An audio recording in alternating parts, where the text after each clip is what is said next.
Hey, what is up guys, it's Jay-Z here and welcome back for another Godfall build video. Today we will be looking at one of the easiest builds you guys can use to beat anything in the game. Lots of you guys have asked for a strong tank build for Aegishorn, so here is my version of it.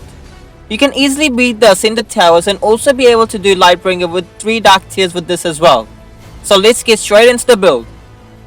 Using this build, you will be absolutely unkillable, and no matter how many enemies attack you, you will be able to tank the damage really well because of one of the new stats that was added recently with the new DLC and the Lightbringer update. And that new stat is the overhealth gain. This stat is pretty simple. It will give you a percentage increase for any items that you have that give you overhealth. For example, this Lion's Pride gives you around 100 overhealth per kill. Adding this stat with overhealth gain, you will now receive 140 overhealth per kill. This stat literally boosts all your items that offer the overhealth. This is how you saw in the intro that I was able to tank all the damage from everyone by just recovering my overhealth faster than they can damage you with it. The weapons you would want for this build are totally up to you, but I do have 2 recommendations which will be best for this build.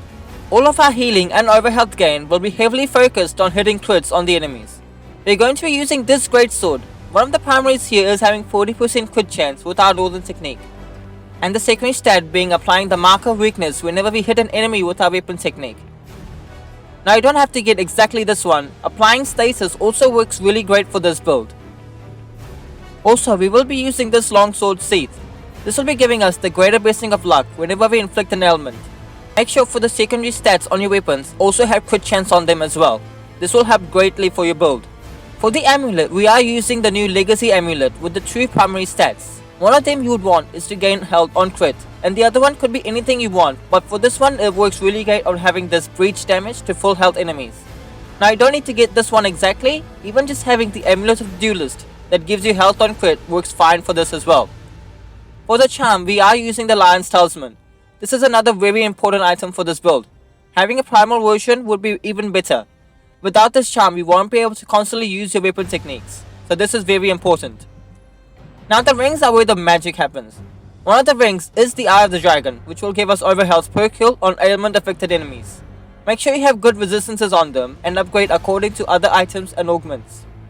Make sure to upgrade all resistances in the end. Then we will be using the new cursed ring, the Mark of the Red Armorer. So this will make all our lives and recovery be given as overhealth rather than just your main health. Then the big thing this ring has is that it gives you bonus to your overhealth gain. It gives you a plus 94% to overhealth gain. It almost doubles all the overhealth that you will gain. Just looking at your Eye of the Dragon ring, for example, instead of gaining 224 health per kill now, after adding this new cursed ring, now you will receive 448 per kill, adding more overhealth gain on one of your rings, and make sure you have good resistances on them as well. For the Lifestone and banner, we keep it to the Archon's tier and the Mace's bandroll. Now let's get into the augments. For the Force augment, we are using the Evisceration. Since we will be hitting crits most of the time, we will always have Blessing of Power active as well. Then we will use Surety, so we can hit those weak points on those bosses and elites. Then Twilight Bloom to get that insane amount of weapon tech damage, one of the important augments that you will need for this build. Then we have Focus. This is what will give us the big amounts of overhealth whenever we hit crits on the enemies. This is actually the only augment we need to gain our overhealth on crits, and I'll tell you why later. Then we have Ironheart, so we can gain added crit chance. Losing a bit of rampage charge speed would not hurt for this build at all. For the one blue augment, we are using Scourge. Using this shield now is actually really good. Having your shield knock down all enemies around you makes it great to not allow all of them to jump on you at once. This augment will just give you some shield charge per kill. Now for the 3 vitality augments. The first and most important one is the Force Barrier. Since we will always be at full overhealth, no one will be able to interrupt any of our attacks. The second one, we are using Rift. This will give us bonus damage for each element on the enemies, which is just good to have. Then for the last one, we are using Fortitude. This will allow our overhealth to not get drained really fast when it reaches really high, since higher your overhealth, the faster it will drain. For your vitality augments, make sure to get some of your remaining resistances and more overhealth gain stats. For the blue augment, I have the ailment power. And for the red augments, I have weak point and weapon tech damage stats upgraded. I haven't focused on a single ailment for this build, since this is just the base for a build I am showing you guys, and you guys may have different elements on your weapons. If you do want to focus on a specific element, then add that element damage on either your blue or green augments. For the purpose of making a strong build around survivability, I suggest having a water DPS and a void DPS weapon for good crowd control as well as debuffing the enemies. Here is a look at our skill tree.